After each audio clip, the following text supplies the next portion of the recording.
Assalamualaikum warahmatullahi wabarakatuh. Pemirsa, ada sebuah ayat di dalam Al-Quran, tepatnya di surat Az-Zariyat di ayat 49 yang dikatakan seperti ini. Dan kami ciptakan segala sesuatu berpasang-pasangan agar kamu bisa memuji kebesaran Allah. Untuk itu makanya pria dan wanita diwajibkan untuk menikah. Namun apabila mereka sudah menjadi sepasang suami istri, tentu Allah juga memberikan hak dan kewajiban kepada keduanya. Apa saja yang menjadi hak dan kewajiban dari sepasang suami istri?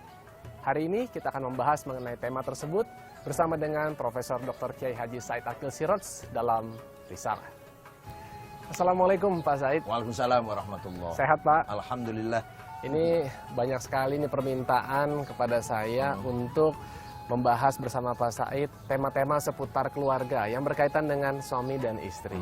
Dan hari ini ingin sekali bisa mengetahui hak-hak dan kewajiban dari suami dan istri. Kan katanya memang Allah ciptakan kita untuk berpasang-pasangan. Selain dalam rangka atau kerangka ibadah, apalagi sih sebenarnya manusia itu kenapa ditakdirkan untuk menikah atau diwajibkan untuk menikah? Bismillahirrahmanirrahim. Memang nikah itu bukan hanya memenuhi kebutuhan biologis, nafsu, seksual, libido, akan tapi nikah adalah ta'abbud dalam rangka beribadah kepada Allah. Apa itu ta'abbud, Pak? Beribadah kepada Allah, dengan nikah maka kita berarti mengabdi kepada Allah. Kalau sudah beribadah kepada Allah, bisa meningkat menjadi taqarrub minallah, mendekatkan diri kepada Allah. Kalau sudah taqarrub, kita bisa mengenal Allah dengan langsung. Nah, apa penjelasannya? Ayat yang disinggung oleh Mas Adrian tadi, firman Allah, wa min kulli syai'in khalaqna zawjaini la'allakum tadhakkarun. Saya ciptakan dari segala sesuatu berpasangan, zaujain, agar kamu dapat mengambil pelajaran dari pasangan tersebut. Kenapa? Karena hanya Allah lah yang adzatul mutlaqah al-mujarradah anin nisabul idhafat. The absolute one existence, itu hanya Allah. Selain Allah pasti berpasangan. Hanya dialah yang tidak membutuhkan pasangan, tidak membutuhkan bantuan, tidak membutuhkan asisten untuk menyempurnakannya, untuk melengkapinya, untuk meningkatkan fungsinya. Hanya Allah yang tidak membutuhkan pasangan. Oleh karena itu, di ayat lain disebutkan, wa min ayatihi an khalaqalakum min anfusikum azwaja. Nikah itu menjadi salah satu tanda ayat wujud dan kekuasaannya Allah. Di sini kalau kita sadar dapat menghayati bahwa nikah itu dalam rangka ta'abbud, maka suami istri semenjak akan nikah sampai akhir hayat akan menjaganya, akan menjaga keutuhan keluarganya, jodohnya, akan meningkatkan martabatnya, meningkatkan budayanya, akhlaknya, baik dari suami maupun dari istri. Karena selama kita masih bergandengan dengan istri kita, atau seorang ibu bergandengan dengan suaminya, selamanya itu pula ibadah. Jadi kalau sholat itu hanya ibadah 5 menit, kalau nikah ibadah sampai akhir hayat. Oleh karena itu, nikah disebut ibadah yang universal. Setiap agama, jangankan agama Yahudi, Kristen, Islam yang agama samawi, agama lokal, agama animis pun ada yang namanya akad nikah. Pak Said, saya jadi ingat deh. Tadi Bapak juga menyinggung Rasulullah SAW. Katanya kita menikah ini juga membahagiakan Rasulullah. Itu pernah nggak Pak Said mendengar hal seperti itu? Apa sih maksudnya? An-nikahu min sunnati faman raghima an sunnati falaysa minni. Nikah itu adalah kesenanganku, kata Rasulullah. Sunnahku, perilakuku, perjalananku bernikah. Barang siapa tidak bernikah, maka dia berarti membenci sunnahku. Faman raghiba an sunnati falaysa minni. Dan barang siapa tidak menyenangi sunnahku, maka bukan umatku. Jadi kalau sampai anti nikah, misalkan, sampai menganggap nikah itu sesuatu yang tidak utama, tidak penting, tidak harus dijalankan, gitu. Itu bukan umat kaumnya Rasulullah Sallallahu Alaihi Wasallam. Maka dalam Quran dikatakan waruhbaniyatan allati tad'uha.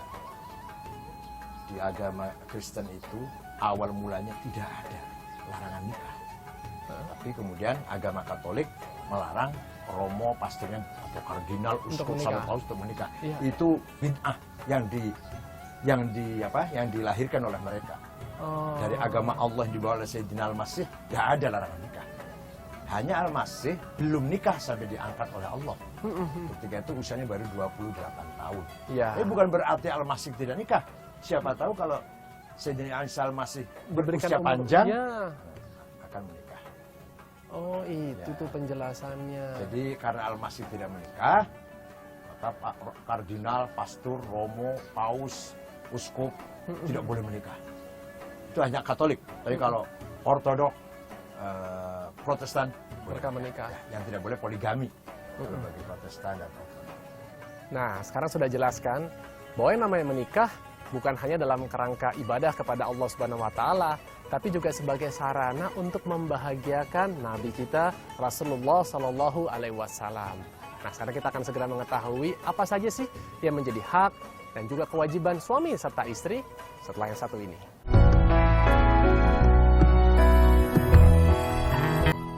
Kembali lagi bersama saya dan juga Pak Said Akil dalam Risalah. Kita akan segera mengetahui apa saja sih yang menjadi hak dan kewajiban suami serta istri. Bagaimana Pak Said? Dari istri dulu. Satu, apabila suami memerintahkan, maka istri harus mentaatinya. Kecuali perintahnya melanggar agama. Misalkan perintah pada istrinya di waktu saat sholat, itu boleh menolak, boleh tidak taat. Bahkan harus menolak. Atau diperintah melanggar hukum, misalkan perintah istrinya supaya berjudi misalkan, atau minum arak misalkan, atau malah berbuat zina seperti itu. Kalau selama haknya itu tidak bertentangan dengan hukum Allah, maka istri harus totalitas taat kepada Allah. Nah, kewajiban suami terhadap istri dalam kitab kuning, kitab Fathul Mu'in, karangan Syekh Muhammad Zainuddin Al-Malibari, Malibari itu India, wa daf'u dharari ma'sumin musliman kana aw ghairu muslim bil it'ami wal iksa'i wal iskani wa tamani dawa'i wa ujrat tamrin. Kewajiban suami terhadap istri adalah menjaganya. Nah, menjaga sangat luas kan? Menjaga martabatnya, menjaga keselamatannya, menjaga ketenangannya, kenyamanannya, itu harus dijaga, harus dipelihara betul. Ketika ada seorang istri yang gelisah dalam rumahnya, itu kesalahan suami pasti. Sumbernya kebanyakan bukan kebanyakan suaminya yang menjadikan dia gelisah, menjadikan dia resah di dalam rumah tangganya. Termasuk kalau tanggal tua ini belum ada kiriman, nah itu membuat istri pastinya gelisah itu ya. Pokoknya setiap ada istri yang gelisah itu pokok pangkalnya suami dulu. Ketambahan masalah lain barangkali, orang luar. Maka suami harus kewajiban memberikan perlindungan kepada istrinya dalam segala hal, dalam segala bidang, termasuk perlindungan agamanya, perlindungan kualitas akhlaknya. Kalau istrinya misalkan kurang tepat sholat, kurang disiplin ibadah, suaminya yang harus menjaga agama, membimbing, menjaga agamanya. Tadi bahasa kita punya tadi menjaga, artinya memelihara dan membimbing. Nah, kewajiban juga suami membelikan pakaian yang sesuai dengan syariat Islam. Jangan diberikan pakaian yang membuka aurat. Kecuali kalau dalam kamar nggak apa-apa. Iya, sedang berduaan dengan suaminya nggak apa-apa itu sih, itu nggak ada pembahasan di sini. Jadi ketika seorang istri minta pada suaminya ingin dibelikan pakaian yang bertentangan dengan syariat Islam, suami harus menolak dan harus melarang. Begitu pula sebenarnya kalau suaminya datang memberikan oleh-oleh pakaian yang bertentangan dengan syariat Islam, istrinya harus menolak. Ini melanggar agama, Pak. Ini tidak sesuai dengan Islam, Pak. Harus menolak istrinya. Jadi harus punya keberanian untuk Iya, menolak iya. itu. Tidak berarti mentang-mentang suami, Ya, kita ya. ikut aja, Ya. turuti saja. Ini boleh saya pakai di dalam kamar loh, Pak. Nggak bisa saya pakai di luar gitu. Harus bilang begitu istrinya yang solehah seperti itu. Supaya juga menjaga keselamatan semuanya. Tidak hanya dirinya selamat tapi suaminya celaka kan gitu. Iya, Jadi saling menyadarkan, saling mengingatkan. Yang ketiga, tempat tinggal, rumah juga harus layak sebatas kemampuan kita semua. Juga jangan israf. Jangan israf. Anak satu rumahnya sudah 16 ya kan israf namanya. kan buat investasi, Pak Said. Oh kalau investasi lain dong. Kalau untuk komersial untuk dijual belikan, ya boleh kalau itu sih. Untuk usaha. Tapi ya silahkan. Tapi kalau bukan untuk usaha kemudian setiap kota punya rumah, itu israf namanya. Israf. Masih banyak saudara-saudara kita yang nggak punya rumah tuh. Iya. Di Papua masih tidurnya di pohon, masih orang-orang Papua Mending itu. uangnya disumbangkan ke sana itu ya. ya. Jadi silahkan bikin rumah yang mewah, yang bagus sesuai dengan kemampuannya.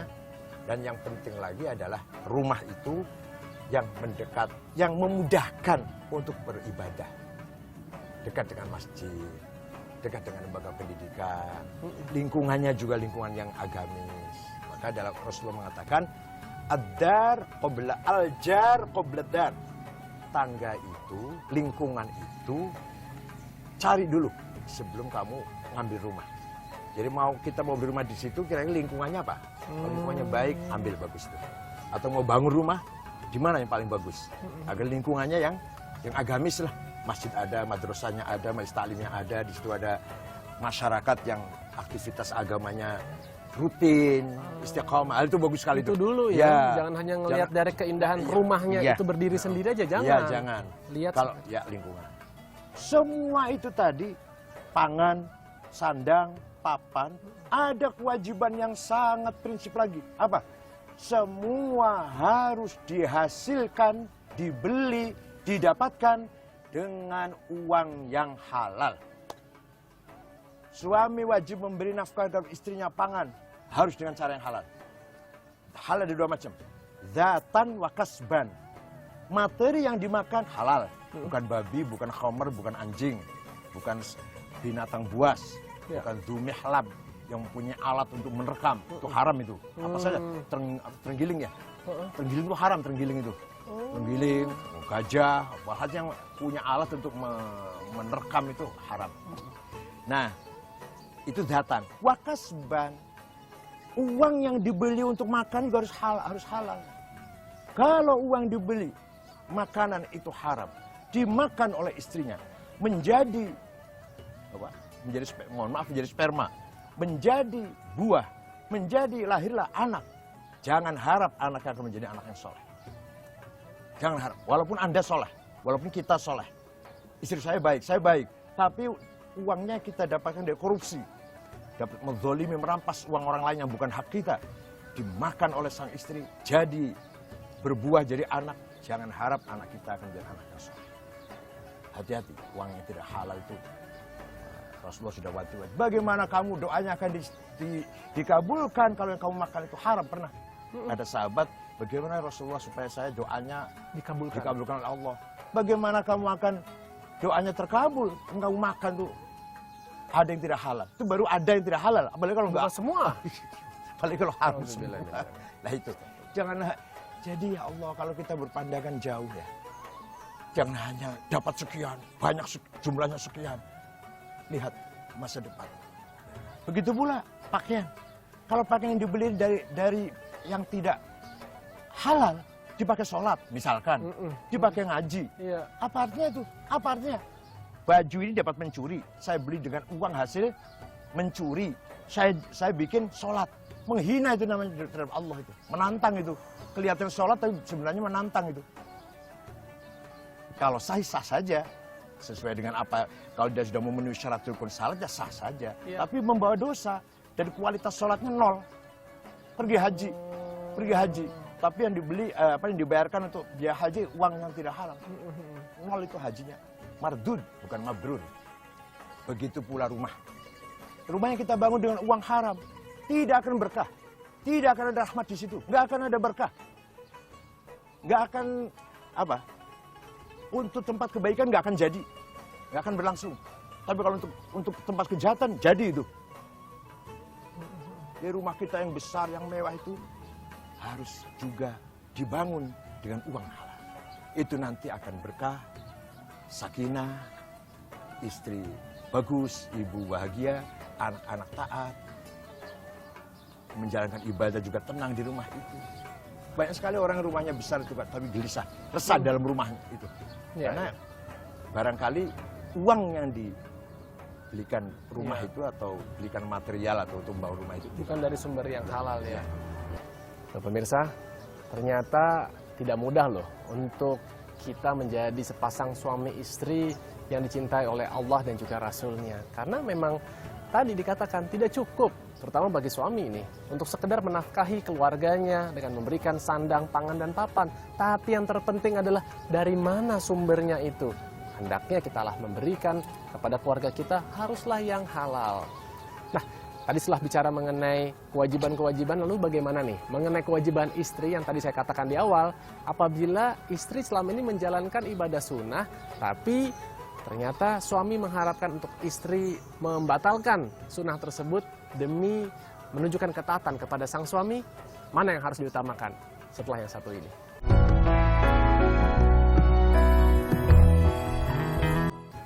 Kita sambung lagi bincang-bincang kita bersama dengan Pak Said Akil, masih dalam tema hak dan kewajiban suami istri. Pak Said, kalau istri ini katakanlah sudah terbiasa menjalankan ibadah sunnah, misalnya dia istiqomah menjalankan puasa sunnah Senin Kamis, tapi tiba-tiba suami pulang nih dari luar kota, sudah nggak ketemu berbulan-bulan, dan mengharapkan untuk istri ini mau melayaninya. Nah, mana yang harus diutamakan? Apakah kebutuhan sang suami, ataukah dia selesaikan dulu itu ibadah sunnahnya sampai nanti waktunya berbuka, Pak? Sunnah lu ya? Sunnah ya? Iya, sunnah. Bukan kodok, bukan puasa nadar, Enggak. bukan puasa kodok. Kalau itu wajib tuh. Kalau hanya puasa sunnah ya harus mendahului perintah suami. Memang ada ya Pak, dalil yang maksudnya memang menyatakan bahwa perintah suami itu lebih utama. Ya karena mentaati suami wajib hukumnya. Jadi kalau puasa sunnah kan sunnah, bukan wajib. Ketika bertabrakan, idza ta'arada al-wajib was sunnah, quddimal wajib. Apabila wajib dan sunnah bertabrakan, maka dahulukan yang wajib. Tapi nanti selanjutnya pelan-pelan sebagai istri yang baik, dia melobi suaminya diberi pengertian, pelan-pelan. Kalau menolak kasar mengakibatkan akibat yang buruk. Tapi kalau pelan-pelan, izinkan saya sholat sunnah, izinkan saya puasa sunnah, izinkan saya menghadiri majelis taklim, pengajian atau majelis zikir, faedahnya ini. Anda pun dapat pahala kalau mengizinkan saya, gitu. Jadi pelan-pelan sampai suami menerima, menyetujui, asalkan untuk kewajiban yang baik. Nah, betul. Suami juga jangan mentang-mentang tadi dikatakan kewajiban terhadap suami memang lebih diutamakan, tapi juga perhatikan dong kebutuhan-kebutuhan istri. Ya. Kalaupun kita misalnya bisa menunda beberapa jam sampai istri pulang dulu, ataupun istri menyelesaikan dulu mungkin puasa sunnahnya, kan nggak apa-apa. Kurang nggak ketemu berapa bulan, masa nunda 2-3 jam aja kayaknya jadi masalah besar, ya kan? Sekarang ini itu semuanya dari syaitan. Emosi itu dari syaitan datangnya. Kalau nggak sekarang, maka saya akan begini. Itu syaitan. Atau diancam gitu. Ya, saya ceraikan kamu. Itu dari syaitan. Datang dari syaitan. Jebakan iblis. Nah, sekarang bagaimana juga salah satu kewajiban istri kan taat kepada suami, termasuk kalau suaminya misal melarang untuk tidak boleh keluar dari rumah, ya dia harus berada di rumah. Tapi namanya ya dalam kehidupan sehari-hari, istri juga pasti ada kebutuhannya ingin bersosialisasi dengan mungkin teman-temannya, ya kumpul-kumpul seperti itu. Tapi suami mungkin apapun lah alasannya tidak mengizinkan istrinya keluar rumah, itu bagaimana tuh Pak Said? Ya coba rundingkan. Bikin kesepakatan, pengertian dari kedua belah pihak agar semuanya menjadi baik. Karena keluarnya istri dalam rangka meningkatkan, menambah kualitas keluarga, saya kira suami yang bijak akan mengizinkan. Apalagi misalnya untuk Tapi pengajian. kalau suaminya curiga istrinya akan selingkuh misalkan, ya istri harus patuh pada suaminya. Menghilangkan suudzon, menghilangkan fitnah. Kalau suaminya sudah suudzon, sudah mencium misalkan, itu jauh lebih penting daripada dia keluar rumah. Ya. Termasuk juga untuk menghindari yang fitnah, Fitnah misal seperti itu ya. Iya. Kan asal mula malapetaka yang menimpa keluarga itu asalnya tidak saling percaya. Kok saling percaya berkurang. Ketambahan ada fakta-fakta. Misalkan itu awal mula tragedi di dalam keluarga. Ya kalau cerai, ya kalau semuanya saling terbuka minta maaf. Iya. Kalau masing-masing cari jalan keluar dengan sembunyi-sembunyi, Itu dia yang kita khawatirkan. malapetaka di Iya. Iya, Pak Said, Ya. mungkin terakhir ini mengenai mereka yang tadi memutuskan untuk tidak menikah. Tapi sekarang bagaimana dengan orang yang hingga saat ini udah lewat dari usia yang seharusnya menikah, belum juga menemukan jodoh? Udah, kalau begitu asalkan tidak benci nikah. Tidak nikahnya bukan karena Tidak benci. mau atau Ya, tidak? bukan karena menganggap nikah itu hal yang tidak baik lah. Iya. Kalau tidak nikahnya nggak ketemu jodoh saya mati ya, bukan. Ada kan banyak kan pengalaman yang seperti itu Ya, soalnya. ya, Sekarang di ya. keluarga saya juga ada yang begitu Ya, tuh ya. Pak Said, sampai udah usia di atas 50 nggak ketemu gitu. Tapi Nggak ya, apa-apa kalau memang nggak ketemu jodoh. Asalkan tidak benci nikah. Menganggap nikah itu hal yang tidak bernilai. Itu yang salah. insya Allah dia tidak berdosa ya Iya, sampainya. tidak berdosa aja. Tapi masa sih ada orang sampai nggak ketemu jodoh? Anunya barangkali syarat-syaratnya terlalu ideal barangkali itu. Oh, terlalu Memang nikah- selektif. Memang nikah itu yang paling ideal usia 25 tahun. Ketika Rasulullah nikah dengan Siti Khadijah usia 25 tahun. Artinya apa? Ketika usia 25 itu nggak banyak pikir. Kalau sudah mulai lebih dari 30, banyak pikir. Banyak pertimbangan, banyak analisis. Walah, mau nikah udah analisis kayak filsafat apa? Waduh, Pak Said, ini masih seru sekali ini bincang-bincang kita. Kita nanti mungkin sambung lain kesempatan ya Pak ya, karena waktunya agak sangat terbatas hari ini. Tapi inti dari perbincangan kita bersama Pak Said mengenai hak dan kewajiban suami istri, ternyata memang tidak mudah untuk kita sekedar menikah. Karena kita tahu pada saat kita sudah mencapai satu step yang lebih lagi daripada kita hidup sebagai seorang pribadi, kita juga tidak terlepas dari yang namanya hak dan juga kewajiban. Dan tadi, untuk memenuhi hak dan kewajiban tidak cukup hanya sekedar menuntaskan kewajiban saja, tapi sumbernya dari mana. Karena itu akan membawa banyak kebaikan bagi kehidupan kita tentunya. Dan tadi, menikah itu adalah ibadah. Jadi kita memang sudah diwajibkan untuk kita berpasang-pasangan. Namun, apabila hingga saat ini kita belum juga menemukan jodohnya, mungkin kita bisa melakukan evaluasi. Apakah mungkin selama ini kita terlalu picky, kita terlalu selektif, terlalu idealis dalam menentukan mana pasangan yang layak untuk sebagai pendamping hidup kita? Ayo, coba turunkan ego kita, karena yakin Allah juga pasti akan memberikan jalan kepada kita untuk bisa bertemu dengan pasangan atau jodoh kita yang akan bisa membawa kita sama-sama ke jalan Allah Subhanahu wa Ta'ala. Kita akan jumpa lagi di episode mendatang dalam risalah informasi Islami jiwa muslimin sejati. Wassalamualaikum warahmatullahi wabarakatuh. Waalaikumsalam.